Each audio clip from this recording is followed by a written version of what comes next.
Welcome aboard. It's Captain G with HBG's Okinawa, Operation Iceberg,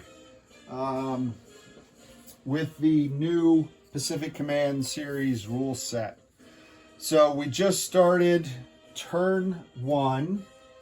The weather rule was clear weather with a 7. I had up to an 8. And then the first 2 phases, because we skipped the kamikazes and the Japanese submarines, the Kaiten submarine, because they don't come in until turn 2. So U.S.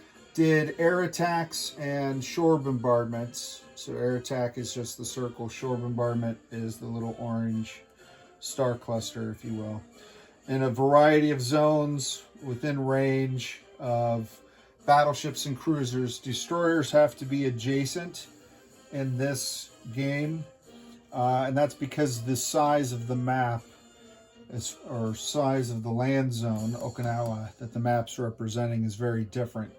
Okinawa was over 400 square miles. Peleliu was like, I want to say 8, and Angar 3 maybe, or maybe Peleliu was closer to 5 and Angar was 3. So this is 400 square miles, so much bigger, so your range is going to be less for some of these remote fires, which makes sense. So shore bombardment and air, including strategic bombers, shore bombardment in air, air only, shore bombardment in air in this island up here to soften it up. I wanted to clear both these zones where the Japanese had 1 militia defending the airfield.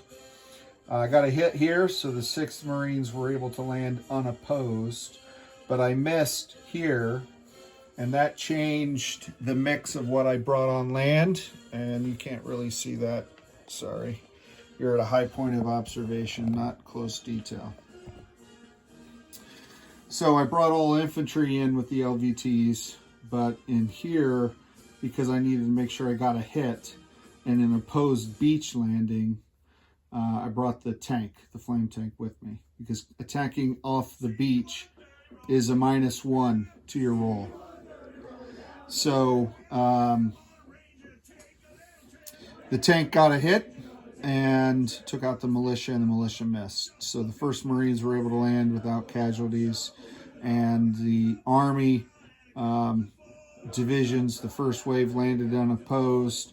I changed my mix of what landed where as far as on the beaches. You can land 2 LVTs and 2 transports. So that's LVTs bringing 1 infantry each, transports bringing 2, or an infantry and a artillery, or a truck and an artillery, or whatever mix, 1 tank. So I brought 6 infantry here, 6 infantry there, and then the circling first wave transports that can't get onto the beach because of the logistics backlog. I put them all here to be out of range of these artillery. Japanese artillery can fire into an adjacent land zone, and the heavy artillery can fire 2. And that's my adjustment based on what looked like a copy and paste error in the rules with these. So these guys could fire 1, 2, but they 1, 2. I didn't want them sinking any of these ships. So that's where we stand as far as turn 1.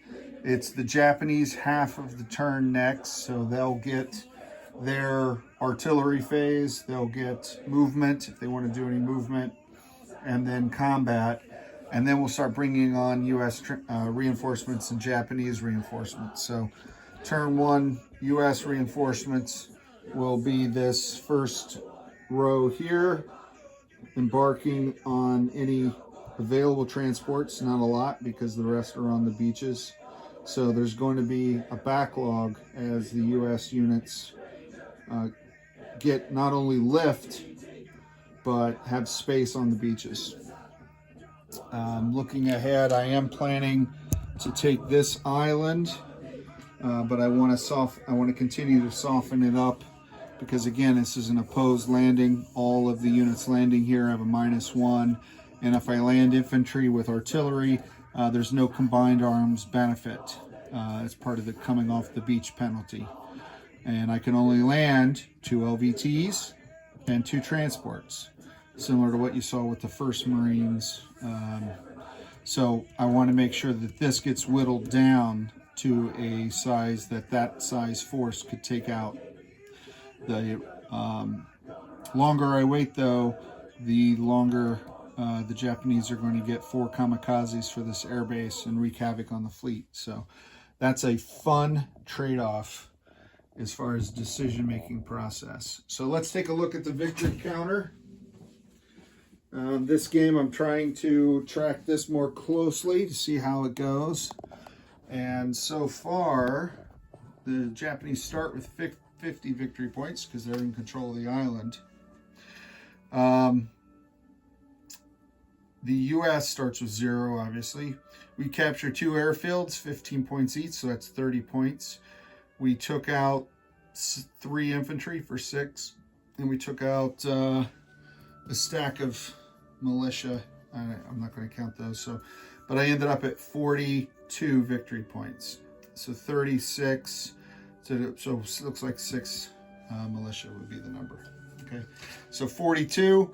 So we don't know how many victory points either side's going to earn by the Japanese phase, but the U.S. can't get points on the Japanese phase unless these guys attack into the zone and the U.S.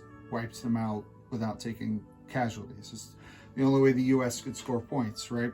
You're not going to get points from taking artillery bombardment. So this means most likely the Japanese will have the initiative on phase 2, which means they'll get to go first. And Japanese kamikazes, when they have the initiative, per zone, I think it's 1 or 2, get to do a first strike kamikaze attack before the American air defense.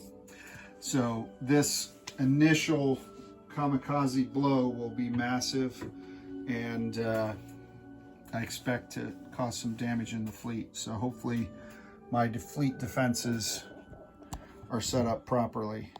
We'll see how that goes. So second part of turn 1 is coming up. This is the opening turn of the Battle of Okinawa, Operation Iceberg. This is Captain G, over and out.